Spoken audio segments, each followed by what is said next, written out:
Julie Andersen. There she is in Malibu, California. She is the CEO of Plastic Oceans International. Julie, thanks so much for being with us. How do you reconcile the fact that there are such great, viable alternatives, yet the production of highly damaging, non-biodegradable plastics just keeps increasing?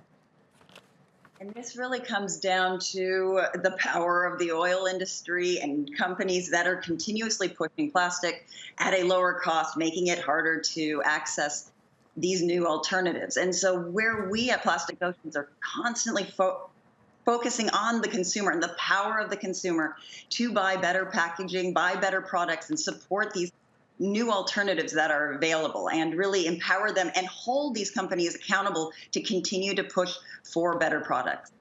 And tell me, how do your actual production rates, if you know the statistics, how do your actual production rates compare to those of our traditional plastics?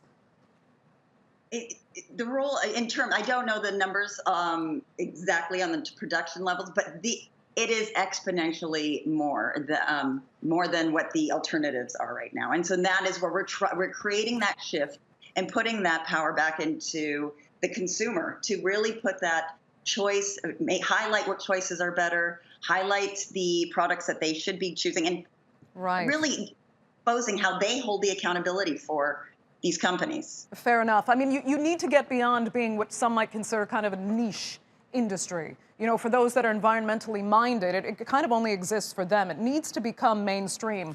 So are you getting, help from the government? Is that what it's going to take for actual government initiatives and even laws to come into play here to make your biodegradable and environmentally safe plastics the norm? It is going to come down to federal regulations, but they need too much time. We need action now. So it comes down to local governments and local communities and them creating that action and that groundswell and that demand for better products and that demand to reduce their plastic consumption and reduce their overall waste. Right. In the meantime, though, Julie, I mean, is it even possible? I'm looking at this whole set here covered in this giant picture of plastic waste in our oceans and on our shores. Is it even possible to get rid of the plastic waste that exists on the planet right now?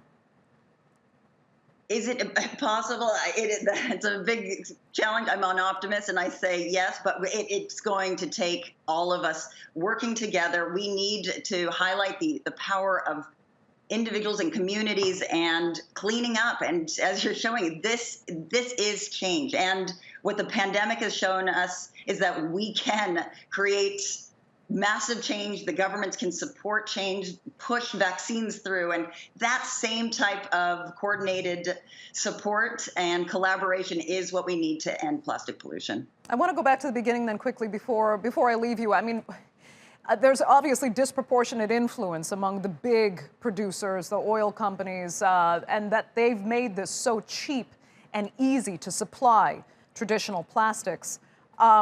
How do we change that dynamic? I know you want it in part to fall in the hands of the consumers, but how can we actually convince the world that this easy plastic we are so used to is actually going to kill us in the end? It is constant awareness and education showing that there is more and more scientific evidence showing the impact of plastic on our health, even more so on women. And women are now transferring that impact, those negative health impacts of plastic, onto their babies and our children. And it's really highlighting this devastating impact on our human health, on animal health, and on our environment in the future. But it is really awareness, and the more people know, the more people are willing to cut back and reduce their waste and put that pressure on their local governments, their local communities to make those regulations and to support waste management and to support reducing plastic.